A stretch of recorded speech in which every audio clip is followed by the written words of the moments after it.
What's up guys, Phoenix here. This video is going to be another Yu-Gi-Oh deck profile video, and this time it is going to be on the new Monarch deck that was piloted by Jesse Flores to get top 16 at the ARG Circuit Series in Phoenix, Arizona this past weekend. In fact, this very weekend. In fact, if it's the day that this video went up and you are currently watching it, chances are that the top 16 playoffs on the ARG stream are actually still going on, so definitely go check those out if you are interested and give it a watch. It's always a good resource to watch players that you would consider better than you to play games, because it just gives you a better understanding of what certain people are making in decision trees and things like that, and allows you to ultimately see what they're doing and start emulating that thought process, or emulating the things that they're doing and then trying to adopt the thought processes that are making them make those plays that you might not understand. It's always just a valid resource to have, and it's always something I enjoy doing as well. I'm always interested in watching people who I would consider to be a little bit better than me, or at least someone who's having a better success rate than I am, because something's working for them and it's not working for me. But anyway, that's neither here nor there.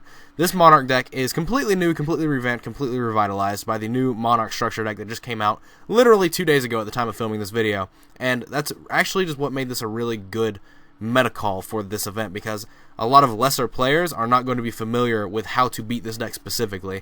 Now, the game can evolve to where this deck gets phased out pretty easily, but as of right now, the deck is actually just a really solid choice. There's still potentially going to be a lot of people going into next weekend at YCS Atlanta that still just have no idea how to play against this deck and what the potential ceilings for this deck actually are. But anyway, getting into the deck list, he chose to play triple Erebus, the Underworld Monarch, triple Aether, the Heavenly Monarch, one Majesty's Fiend, triple Idea, the Heaven Squire, triple Eidos, the Underworld Squire, two Vanity's Fiend, and triple Max C in the main for monsters. For spells, one Rhoda and one 1-for-1, just to be extra access cards into Idea. And then for the Monarch spells and traps, we have triple of the field spell, Domain of the True Monarchs, which, for those of you that don't know, is the card that if you have no cards in your extra deck and you are the only player that controls a tribute summon monster, your opponent cannot special summon monsters from the extra deck. And then it also has an effect that boosts your monster's attack by 800 if it's attacking your opponent's monster, and then you can reduce the level of a card in your hand with 2800 attack by 2 until the end of the turn, so it makes it easier to drop cards like Light and Darkness Dragon. Well, not Light and Darkness Dragon. Light and Darkness Dragon has more than 1,000 defense, but it makes it to where all of your big monarchs are now 1 tributes instead of 2, because they have 2800 attack and 1000 defense, and they go from 8 stars down to 6. So it's a very good themed field spell, and if you haven't read it by now, then you probably should, because it's actually just really good. 1 Return of the Monarchs, to be a continuous searcher for more Monarch cards as well as your Fiends. Triple Pantheism of the Monarchs, which is the Destiny draw and also the card that banishes to potentially search 1 card. It makes your opponent pick, but that is completely fine if you consider the fact that you could just pick 3 ofs. So there is that. Triple Tenacity of the Monarchs, to be, just another searcher, allow you to get into the cards that you're looking for, specifically like your D draw and stuff like that. Triple the Monarch Stormforth. This actually works very well in the deck because Aether can tribute summon itself from your hand on your opponent's turn. So that turns the Monarch Stormforth essentially into a clearing reactive trap card, because you can set it, play it on your opponent's turn, and then at any point during your opponent's turn, you can trigger Aether's effect in hand to tribute summon itself on their turn, and then thus you can use that as a resource to out their monster, whatever you're planning on doing. But triple Upstart Goblin, 1 Foolish Burial, and then triple of the Prime Monarch. And this is basically the, I guess you could really just call it a Treeborn equivalent for this deck. It's the once per turn you can target 2 Monarch spells and traps in your graveyard, shuffle them to your deck, and draw 1 card. So it's basically like Transmigration Prophecy, but it also just it actually just serves the function of another plussing engine, if you can actually get it up on the board and maintain it there. So there is that, and it also just resets a lot of your cards like the Monarch spells and traps. But then if it's in your graveyard, you can banish 1 other Monarch spell and trap from your graveyard and special summon this card in defense position as a normal monster. Fairy type, light, level 5, attack 1000, defense 2400. This card is not treated as a trap card, and you can only use that effect of the Prime Monarch once per turn, but you can do it during either player's turn. So it's essentially just like, it's basically just the biggest thing that I can equate it to is like Treeborn Frog, because it just keeps bringing itself back from the grave. Or maybe even Ronin Totem would just be better.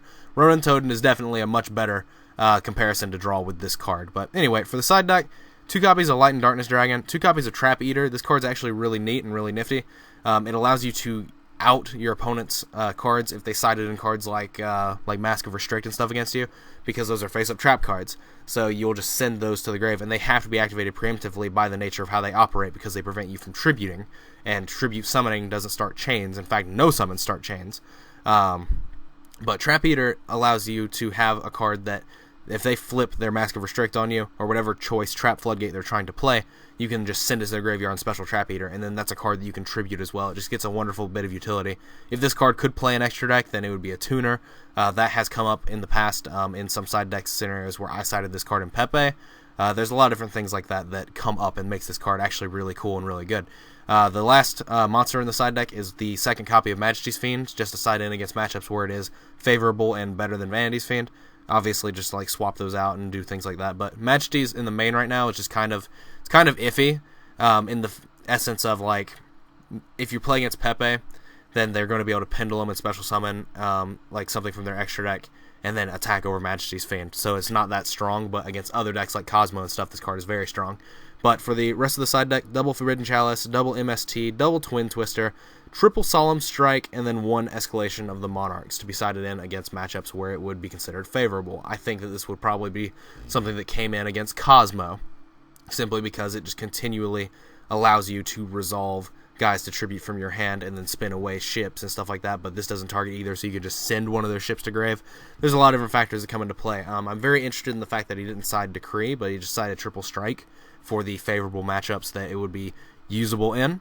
But at the same time, I think that just like the second Majesty's Fiend, or the third rather, Majesty's Fiend would be more apt to come in than one of the Solemn Strikes, but that's just my own personal opinion, because Majesty's Fiend is technically a combo piece in the essence of you can reveal it for Tenacity, and it can be on the field with Domain to prevent them from doing things like that, whereas Solemn Strike is just literally a one-off, I'm negating your thing now, whereas Majesty's could just prevent it from being activated. But that's just, again, my own personal opinion. But anyway, I want to know what you guys think about this deck list. The Monarch deck is definitely showing some force in the metagame at this current point. A lot of people were like, no, this deck's not actually going to do anything. It was only able to function well in the OCG because they have a different format, and all these other like false justifications of why things shouldn't equate evenly over to the TCG. The Cosmo matchup is actually really good for this deck because you have a non-targeting spinner, as well as non-targeting removal to tribute summon with, and like things like that. There's a lot of things that make this deck really good against Cosmo, and then obviously Dominion is just really good against Pepe. There are ways to play around it and stuff like that, but it's still very good. So the game could easily evolve to make this deck irrelevant, but as of right now, I consider it a very good meta call. If you want to play a deck for YCS Atlanta and aren't sure, I would definitely heavily consider this deck. It's very, very reminiscent of Spellbooks in the Dragon Ruler format, this deck. It's definitely something that can win, but the format might evolve to phase it out. And of course, I'm referencing September 2013 Dragon Ruler format, Ravine Ruler format, if you will. But anyway, as always, guys, let me know what you guys think. Comment, like, subscribe to all the nonsense you usually do. Clicking that if you have not, I'd greatly appreciate it. It helps me make money, and there's no reason to lie to you guys about that.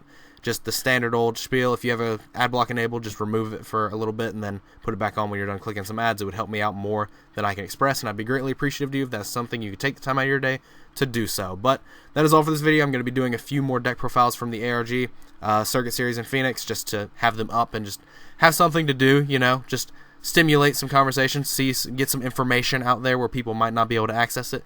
The general gist, but other than that, as I said, I will update in the description and annotation and probably comment. I'll probably just do all three. The final place that this guy ended up getting after the tournament runs its course tomorrow, but it did get top 16, and that is still relevant information. But other than that, that is all for this video, and as always, guys, take care.